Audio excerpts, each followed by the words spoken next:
Hello and नमस्ते सबैजनाहरूलाई। म प्रवीण गुप्ता, तपाईँहरूलाई गुप्ता ट्युटोरियल च्यानलमा स्वागत छ। आज म तपाईँहरूलाई 2074 र 75 को क्वेसनहरू सल्भ गरेर देखाउने छु, जुन कि फिजिक्सको रहेको छ। र योभन्दा अगाडि मैले च्याप्टर 4 सम्म सबै कम्प्लिट छ र यो क्वेसन रहेको छ च्याप्टर 4 को लास्ट टपिक रहेको छ, लास्ट क्वेसन रहेको छ। र यो तपाईँहरूले यो क्वेसन गराइसकेपछि म तपाईँहरूलाई च्याप्टर 5 को गराउने छु यही भिडियोमा। सो यो भिडियोमा तपाईँहरूले च्याप्टर 4 को लास्ट क्वेसन र च्याप्टर 5 को स्टार्टिङ क्वेसन हेर्न सक्नुहुन्छ तपाईँहरूले। म तपाईँहरूलाई एकछिनमा गराउने छु। सो यो भिडियो तपाईँहरूको लागि 2074 र 75 मा कुन कुन क्वेसन सोधेको छ च्याप्टर 4 र च्याप्टर 5 बाट। योभन्दा अगाडि च्याप्टर 4 को अलरेडी भिडियो बनाइसकेको छु, त्यो हेर्नु होला। त्योबाट 2075 मा क्वेसन सोधेको छ। अलरेडी म त्यसको भिडियो बनाइसकेको छु। क्वेसन चाहिँ यो रहेको छ, हेर्न सक्नुहुन्छ तपाईँले। यो क्वेसन रहेको छ 2075 मा क्वेसन सोधेको छ। अलरेडी यसको भिडियो बनाइसकेको छु। सो तपाईँहरूले यो भिडियो हेर्न सक्नुहुन्छ। प्लेलिस्टमा गएर तपाईँहरूले यो भिडियो हेर्न सक्नुहुन्छ। सो आज म तपाईँहरूलाई यो क्वेसन गराउन गइरहेको छु, जुन कि 2074 मा सोधेको छ। च्याप्टर 4 को रहेको छ, लास्ट क्वेसन रहेको छ। सो सबैभन्दा पहिला तपाईँहरूले यो क्वेसन पढ्नुहोस् त के भनेको छ। How many atomic state are there in hydrogen atom n = 3 दे। n = 3 हुँदा हाउ मेनी एटोमिक स्टेट कतिवटा हुन्छ भनेर क्वेसनले सोधेको छ। सो मैले सोल्युसन हेरेँ, हेर्नुहोस् त। प्रिन्सिपल क्वान्टम नम्बर n भनेको तपाईँहरूको 3 छ नि, क्वेसनले गिभन दिएको छ। हेर्नुहोस् त, यो क्वेसनले गिभन छ how many atomic state are there in hydrogen atom n = 3। So तपाईँहरूको क्वेसन के भयो त, हेर्नुहोस् त। तपाईँहरूको प्रिन्सिपल क्वान्टम नम्बर भनेको 3 भयो। So number of atomic state भनेर फर्मुला लगाइयो। n bracket n+1 / 2। n को ठाउँमा 3 राख्नुहोस्, 6 आउँछ। 6 आएपछि तपाईँहरूको पोसिबल कतिवटा हुने भयो, 1s 2s 2p 2p 3s 3p 3d हो कि होइन। 1 2 3 4 5 6। सो यो 6वटा भनेको छ। मैले कसरी बुझेको हो भन्दाखेरि यो 6वटा भयो। सो तपाईँहरूको 6वटा कसरी हुनुभयो, 1s 2s 2p 3s 3p 3d भनेर सम्झेको छु है त। अब तपाईँहरूले जस्तो पनि सम्झिनु सक्नुहुन्छ, मेरै स्टाइलले सम्झिनु पर्छ भन्ने छैन। ल अब दोस्रो क्वेसन एमा के भनेको छ, हामीले n को भ्यालु निकाल्ने फर्मुला युज गरेर। कुन फर्मुला, n ब्राकेट n+1 / 2 गरेर यो फर्मुला लगाएर n को भ्यालु निकाल्यो, जुन कि तपाईँहरूको 6 आएको छ। अब हेर्नुहोस् त, how are they distributed among the subshell level each state with appropriate set of quantum number n l ml ms भनेर दिएको छ। अब यसको कसरी गर्ने त, हेर्नुहोस्। सुरुमा n जुन कि यहाँ 6वटा रहेको छ। सो 1 देखि 6वटा लेखेँ। स्टेट कसरी लेखेँ, 1s 2s 2p 3s 3p 3d सम्म लेखेँ। n को भ्यालु कसरी लेख्ने, यो अगाडिको हेर्नुहोस् त, अगाडिको भ्यालु n भनेको यो अगाडिको भ्यालु हो कि होइन। 1 को 1 भयो, 2 को 2 भयो, 2 को 2 भयो, 3 को 3, 3 को 3, 3 को 3। अब यल कसरी लेख्ने, यल मैले कसरी सम्झेको छु, यस हुँदा 0 लेखेको छु, यस हुँदा 0 भयो, p हुँदा 1 लेखेको छु, d हुँदा 2 लेखेको छु, छ कि छैन। हेर्नुहोस् त, 1s 2s 3s मा 0 0 0 भयो। अनि त्यस्तै गरी 2p र 3p मा 1 1 भयो। त्यस्तै गरी 3d मा 2 लेखेको छु। अब ml को पालो आयो। ml को पालोमा तपाईँहरूको यस्तो हुनेछ क्या, 0 एउटा +-1 एउटा +-2। यो यसको लागि, यो p को लागि, यो d को लागि। हेर्नुहोस्, यदि तपाईँहरूको यस छ भने ml मा यस छ, 1s छ, 2s छ, 3p छ, सरी 3s छ। सो तपाईँहरूले 0 0 लेख्नुहोस्, भयो। अब 2p मा कसरी लेख्नुहुन्छ, यो दुईवटा लेख्नुपर्ने हुन्छ। 2p मा 0 र +-1, 0 र +-1 2p मा, p छ नि, हो यो p मा चाहिँ तपाईँहरूले दुईवटा लेख्नुपर्ने हुन्छ। ml मा 0 र +-1, p मा चाहिँ 0 र +-1। अनि यस्तै गरी यस आयो भने 0 लेख्नुहोस्, 0 भयो। अब डीको पालो डीको पालोमा यो तपाईँहरूले सबै लेख्नु 0 ± 1 ± 2 सो 0 ± 1 ± 2 भयो। अब यम यस चाहिँ सबैको सेम हुन्छ हाफ 1/2 1/2 1/2 1/2 1/2 सबैमा सेम हुन्छ। अब number of state in shell कसरी थाहा पाउने त यो कतिवटा छ 0 भनेको एउटा हो एउटा यो नि एउटा छ एउटा दुईटा एउटा तिनटा भयो 2 1 + 3 भयो। मैले यसरी सम्झेको छु अब तपाईँहरूले जसरी पनि सम्झिन सक्नुहुन्छ है त। 0 भनेको एउटा भयो यो चाहिँ प्लस माइनस एउटा प्लस भयो एउटा माइनस भयो एउटा 0 भयो सो टोटल कतिवटा भयो 3टा भयो सो 3टा। यसमा हेर्नुहोस् त 2टा 4वटा 5वटा सो 5वटा भयो। यो तपाईँहरूको बीमा भनेको छ हेर्नुहोस् त हाउ आर दे डिस्ट्रिब्युटेड भनेर तपाईँहरूले गर्नुभयो यसरी गरेर। अब हेर्नुहोस् so that the number of state in shell that is state having the same one is given by 2 को पावर n स्क्वायर भनेर हो यसरी तपाईँहरूलाई गर्नुपर्ने। अब यसलाई कसरी गर्नुहोस् त हेर्नुहोस् त अब हेर्नुहोस् the number of state in shell having quantum number हो यसरी छ नि यो 6 छ नि हो यो 6 लाई यसरी गर्नुहोस् त। यसरी गर्दाखेरि यसको पावरमा 2 हुन्छ यसको पावरमा 2 p को पावरमा 6 हुन्छ p को पावरमा 6। अब d को पावरमा तपाईँहरूले यो d चाहिँ फुलफिल हुँदैन नभएपछि तपाईँहरूले p सम्म लेख्नुपर्ने हुन्छ। हेर्नुहोस् त भएको भएन 1s 2s 2 2p6 3s को पावर 2 3p को पावर 6 सो टोटल कतिवटा भयो 18वटा भयो भएको भएन भयो। सो तपाईँहरूले यसरी गर्न सक्नुहुन्छ। यो 2074 को क्वेसन यो च्याप्टर 4 को थियो। अब म च्याप्टर 5 को क्वेसन गराउँदा गइरहेको छु। हेर्नुहोस् च्याप्टर 5 जुन कि तपाईँहरूको फन्डामेन्टल अफ सोलिड स्टेट भनेर च्याप्टरको नाम रहेको छ। सो क्वेसन सबैभन्दा पहिला हेर्नुहोस् यसमा म तपाईँहरूलाई एउटा अझै क्वेसन गराउँछु यो चाहिँ 2074 मा क्वेसन सोधेको छ। सो यो तपाईँहरूलाई लास्ट टाइममा गराउँछु चिन्ता नलिनुहोस् है त। म सर्लक्कै यो फिजिक्सको च्याप्टर वाइज प्लेलिस्टमा गएर हेर्न सक्नुहुन्छ। च्याप्टर वाइज छ पार्ट वाइज छ पार्ट 1 को 4वटा छ पार्ट 2 सरी च्याप्टर 1 को 4वटा च्याप्टर 2 को नि 4वटा पार्ट छ च्याप्टर 3 र 4 को चाहिँ तपाईँहरूको मेबी 3-3टा होला सायद तर धेरै आधी घन्टा 20 मिनटको जति छ यो 3 र 4 च्याप्टर चाहिँ है त। सो तपाईँहरूको अब चाहिँ च्याप्टर 5 को क्वेसन नम्बर 1 हेर्नुहोस् त के भनेको छ क्वेसनमा consider copper wire of cross sectional area. तपाईँहरूको क्रस सेक्सनल एरिया चाहिँ के दिएको छ 1 m square carrying a current चाहिँ 1 एम्पियर दिएको छ। What is the drift velocity कति हो भनेर फाइन्ड आउट गर्ने। तपाईँहरूको density and molecular weight of copper डेन्सिटीको कपरको डेन्सिटीको कपर चाहिँ 9 ग्राम पर cm स्क्वायर दिएको छ। मोलिकुलर वेट अफ कपर भनेको तपाईँहरूको यति दिएको छ। तपाईँहरूको के निकाल भनेको छ ड्रिफ्ट भ्यालुसिटी निकाल भनेको छ।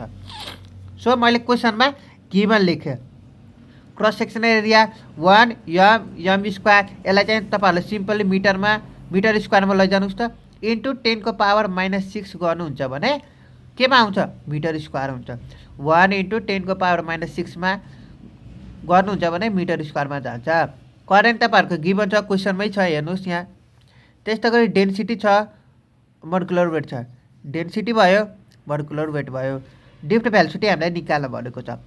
हामीलाई फर्मुला के थाहा छ अरे करेन्ट इक्वल्स टु भेना भनेर थाहा छ।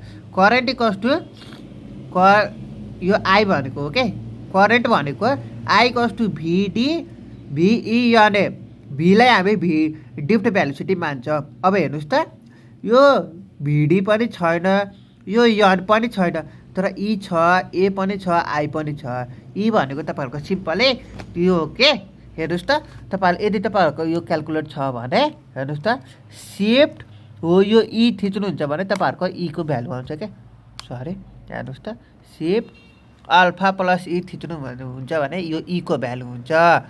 अनि तपाईँहरूलाई यदि बोल्ट्जम्यान कन्स्टेन्टको भ्यालु थाहा पाउनु छ भने सिफ्ट प्लस हो यो के थिच्नुहुन्छ भने बोल्ट्जम्यान कन्स्टेन्टको आउँछ भ्यालु।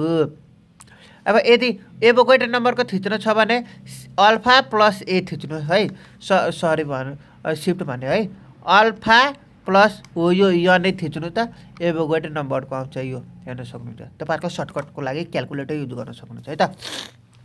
यो को भ्यालु पनि छ, यनको भ्यालु छैन, भिडीको भ्यालु हामीलाई फाइन्ड आउट गर्नुपर्ने छ। सो यो को भ्यालु कसरी फाइन्ड आउट गर्नु हेर्नुहोस् त, यनको भ्यालु कसरी फाइन्ड आउट गर्नेको छु।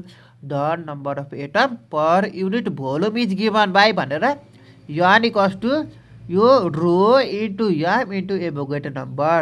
यो रो भनेको तपाईँहरूको डेन्सिटी भयो, यम भनेको मोलिकुलर वेट भयो, यनै भनेको एभोगाड्रो नम्बर जुन कि अघि भर्खरै क्यालकुलेटरमा त तपाईँहरूले भनिदिइहालेँ। अब रो भनेको तपाईँहरूको यो 9 दिएकै छ। एभोगाड्रो नम्बर क्यालकुलेटर युज गर्नुहोस् त, अघि नै मैले सिकाइदिइहालेँ, फेरि म तपाईँहरूलाई सिकाइदिन्छु है त। अब हेर्नुहोस् यो अल्फा थिच्नुहोस्, हो यो एससीआई भनेर यो बटम थिच्नुहोस्, हेर्नुहोस् यनै आयो, यनै भनेको तपाईँहरूको एभोगाड्रो नम्बर 6.02 इन्टु 10⁻⁻23 छ। यहाँ 23 छ कि छैन हेर्नुहोस् त, छ नि है, यो तपाईँहरूको एभोगाड्रो नम्बर भयो। अब तपाईँहरूले सिम्पली क्यालकुलेसन गर्नुहुन्छ भने, यो पुरै क्यालकुलेसन गर्नुहुन्छ भने एटम पर सिएम क्युबमा हुन्छ, सिएम क्युबमा हुन्छ। यो सबै क्यालकुलेसन गर्नुहुन्छ भने एन्सर चाहिँ तपाईँहरूको एटम पर सिएम क्युबमा हुन्छ। तर हाम्रो एन्सर चाहिँ केमा आएको चाहिएको छ, मिटर क्युबमा चाहिएको छ नि त। सो मिटर क्युबमा चाहिनको लागि अब यसलाई सिएम क्युबलाई सिम्पली तपाईँहरूले इन्टु 100 इन्टु 100 इन्टु 100 3चोटि मल्टिप्लाई गर्नुहुन्छ भने मिटर क्युबमा जान्छ। सो 3चोटि मल्टिप्लाई गर्नुहुन्छ तपाईँहरूको यति एन्सर आउँछ। यसलाई 3चोटि मल्टिप्लाई गर्नुहुन्छ भने 3टा 100ले 100 इन्टु 100 इन्टु 100 मल्टिप्लाई गर्नुहुन्छ भने तपाईँहरूको एटम पर मिटर क्युबमा जान्छ। यो तपाईँहरूको यन भयो।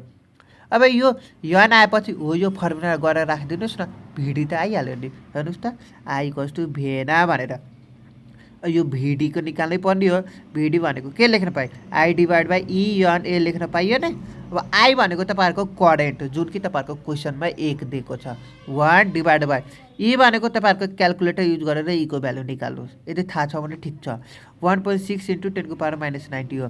यन भनेको अघि तपाईँहरूको निकालेको यो यन भनेको भयो 8.4 इन्टु 10⁻28 इन्टु यो ए भनेको तपाईँहरूको क्रस सेक्सनल एरिया यो भयो। अब सबै भ्यालु पुट गर्नुहुन्छ भने तपाईँहरूको यति आउँछ। सो तपाईँहरूको यति एन्सर आयो। तर युनिट लेख्न चाहिँ नबिर्सिनु है, नबिर्सिनु न त नम्बर चट्टै काट्छ फेरि। फिजिक्समा पास हुन सजिलो छ। सो तपाईँहरू फोकस न्युमेरिकलमा गर्नुहोस् है त। भिडी भनेको तपाईँहरूको यति आयो एन्सर। आई होप तपाईँहरूको फर्स्ट क्वेसन बुझिसक्नु भयो। अब सेकेन्ड क्वेसनतर्फ लागौँ, आजको सेकेन्ड क्वेसन है त। हेर्नुहोस् त के भनेको छ, consider a current carrying copper wire, the number of free electron in copper is यति दिएको छ। Consider a current carrying copper wire, एउटा कपर वायरमा करेन्ट क्यारिङ हुन्छ अरे। The number of free electron in copper is, number of free electron चाहिँ यति छ। Calculate Fermi energy for copper, Fermi energy for कपरको फर्मुलामा क्यालकुलेट गर्ने रे। हेर्नुहोस् यन भनेको गिभन छ, गिभन भयो फर्मिक इनर्जीको फर्मुला एच कट बाई, यसलाई चाहिँ एच कट भन्छ है, H cut divide by 2m भयो। हेर्नुहोस् है यो formula H cut divide by 2m ब्राकेटमा 3 पाईको स्क्वायर यन होलको ब्राकेटको 2/3 रहेको छ है त। यो तपाईँहरूको फर्मुला रहेको छ। अब एच कट भनेको h/2 पाई रहेको छ। एच भनेको तपाईँहरूको प्राइम कन्स्टेन्ट भयो। अब तपाईँ प्राइम कन्स्टेन्टको निकाल्न छ भने सिम्पली हेर्नुहोस् त, अल्फा हो यो AB/C छ नि, हो यो थिच्नु त तपाईँहरूको प्राइम कन्स्टेन्टको भ्यालु आउँछ। हेर्नुहोस् त 6.62 इन्टु 10⁻34 आयो, आयो कि आएन। अब यसलाई तपाईँहरूले सिम्पली डिभाइड बाई 2 पाई गर्नुहुन्छ भने सिम्पली त्यही आउँछ। हेर्नुहोस् त मैले के गरेको छु, हेर्नुहोस् त भयो कि भएन। हेर्नुहोस् त 2 पाईसँग डिभाइड गरेको छु। हेर्नुहोस् त 1.05 इन्टु 10⁻34 रहेको छ। हेर्नुहोस् त आयो। एच कट भनेको एच डिभाइड बाई 2 पाई हो, जुन कि तपाईँहरूको भ्यालु यो भयो। अब यम भनेको तपाईँहरूको गिभन नै छ, जुन कि तपाईँहरूलाई थाहा पाउनु पर्ने हुन्छ है त। यम भनेको तपाईँहरूको थाहा पाउनु पर्ने हुन्छ, जुन कि यहाँ हेर्न सक्नुहुन्छ यम ई भनेर हो यो लास्टको बटम छ कि यो डेल भनेर अल्फा प्लस यो डेल थिच्नुहुन्छ भने 9.1 इन्टु 10⁻31 आउँछ। भएको भएन हेर्नुहोस् त। भयो। अब यनको भ्यालु तपाईँहरूको क्वेसनमै छ, पाईको भ्यालु भइहाल्यो। अब सबै क्यालकुलेसन गर्नुहोस् न, भ्यालु पुट एब्सोल्युट भने जस्तै यसको भ्यालु निकाल्नु, यो एच कटको आइहाल्यो, यमको चाहिँ आइहाल्यो, पाईको त भइहाल्यो, यनको चाहिँ क्वेसनमै छ। So value put absolute, so तपाईँहरूको यो जुलमा आउँछ। यदि यो सबै क्यालकुलेसन गर्नुहुन्छ भने यो जुलमा आउँछ। 11.1 इन्टु 10⁻⁻90 जुल आउँछ। यो जुललाई इभीमा कसरी लैजाने रे, कसरी रे भन्नुहोस् त?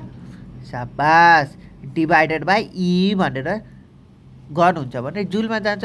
जस्तै कि हेर्नुहोस् त, म तपाईँहरूलाई सिकाइदिइहाल्छु नि, चिन्ता नलिनुहोस् न, म त छु नि। हेर्नुहोस् त, यो क्वेसन अघिको एन्सर भयो, भएको भएन? हेर्नुहोस् त, 11 हेर्नुहोस् है, हेर्नुहोस् राम्रोसँग, 11.1 इन्टु 10⁻⁻90 भयो कि भएन? भयो, भयो नि। हेर्नुहोस् त, यो एन्सर भयो यो जुलमा। अब यसलाई डिभाइडेड बाई के अरे, डिभाइडेड बाई ईले गर्नुहोस्। अल्फा हो यो ई लेखेँ, हेर्नुहोस्, ईले डिभाइड गर्दाखेरि हेर्नुहोस् त 6.92 आयो कि आएन? 6.9, पछाडिको चाहिँ फरक पर्दैन, 92 अथवा 95 लेखिने भयो है त, यो इभीमा भयो। अब त्यस्तै गरी हेर्नुहोस्, फेरि कसैले के भनेको छ, at what temperature will be the average thermal, temperature कति हुँदा average thermal energy KB TF of gas is equal to that of energy हो। अर्को बीमा के भनेको छ, टेम्परेचर कति हुँदाखेरि यसको भ्यालु र केबी टिएफ इक्वल्स टु हो, यो यसको भ्यालु इक्वल हुन्छ भनेर क्वेसनले सोधेको छ।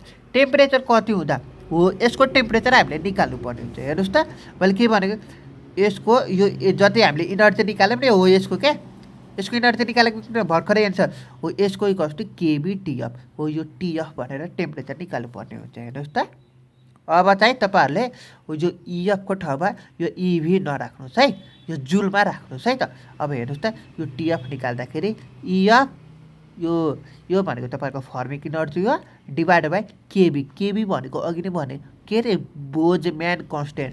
यसको भ्यालु कसरी थाहा पाउनु त? हेर्नुहोस् त, हो यो अल्फा हो, यो डिआरजी भन्ने छ नि, हो यसो थिच्नु, यो के आयो, यो भनेको बोल्ट्जम्यान कन्स्टेन्ट हो, जुन कि 1.38 इन्टु 10⁻⁻23 रहेको छ, भएको भएन? सो तपाईँहरू क्यालकुलेसन गर्नुहुन्छ भने 80,500 केल्भिन आउँछ। टेम्परेचरको युनिट चाहिँ केल्भिन हो। सो तपाईँहरूको यसरी गर्न सक्नुहुन्छ है त। यो चाहिँ तपाईँहरूको सेकेन्ड क्वेसन भयो, च्याप्टर 5 को सेकेन्ड क्वेसन।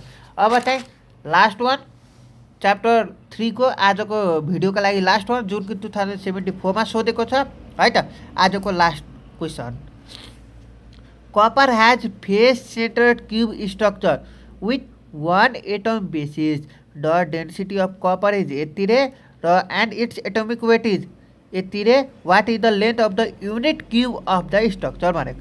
ल, क्वेसनमा गिभन के छ, डेन्सिटी भयो, मोलिकुलर वेट भयो, सरी एटोमिक वेट भयो। त्यसपछि हामीले के निकाल्न भनेको छ, length of the unit cube of the structure भनेको छ। लेन्थ भनेको ए मैले माने। अब हेर्नुहोस्, कुरा चाहिँ यहाँ आउँछ, यो ए त निकाल्यो, कसरी निकाल्यो कुरा चाहिँ अब यहाँ आउँछ। हेर्नुहोस् त, copper has face सेन्ट्रेड cubic structure भनेको छ अरे, हो यति क्या, यति बुझ्नु न। फेस सेन्ट्रेड क्युबिक स्ट्रक्चर भनेको तपाईँहरूको यनको भ्यालु 4 आउँछ है त। अब हेर्नुहोस्, अब यो भ्यालु तपाईँहरूले कन्ठ गर्नुपर्ने हुन्छ है, यो गोलोभित्रको। यदि तपाईँहरूको क्वेसनमा फेस सेन्ट्रेड क्युबिक स्ट्रक्चर भन्यो भने यनको भ्यालु 4 हुन्छ। फर बडी सेन्ट्रेड क्युबिक स्ट्रक्चर भन्यो भने यनको भ्यालु 2 हुन्छ। फर सिम्पल सेन्ट्रेड क्युबिक स्ट्रक्चर भन्यो भने यनको भ्यालु 1 आउँछ। अब हेर्नुहोस्, हाम्रो क्वेसनमा के भनेको छ, copper has face centric cubic structure, so face centric cubic structure यन भनेको 4 भयो। सो अब यनको ठाउँमा 4 लेख्न पाउँछ हामीले। अब हेर्नुहोस्, तपाईँहरूलाई के सोधेको छ, what is the length of the cube, what is the length of the unit cube of the structure, unit cube of the स्ट्रक्चरको लेन्थ कति हो त्यो फाइन्ड आउट गर्ने। अब म तपाईँहरूलाई डाइरेक्ट फर्मुला युज गर्छु, number of atom per unit cell divide by volume of unit cell भनेर equals to rho into Avogadro number divide by यो एटोमिक वेट भनेर है त। यो यो अगाडिको यो माथिको छ नि number of atom per unit cell भनेको तपाईँहरूको यन भयो। यन भनेको तपाईँहरूको फो भयो।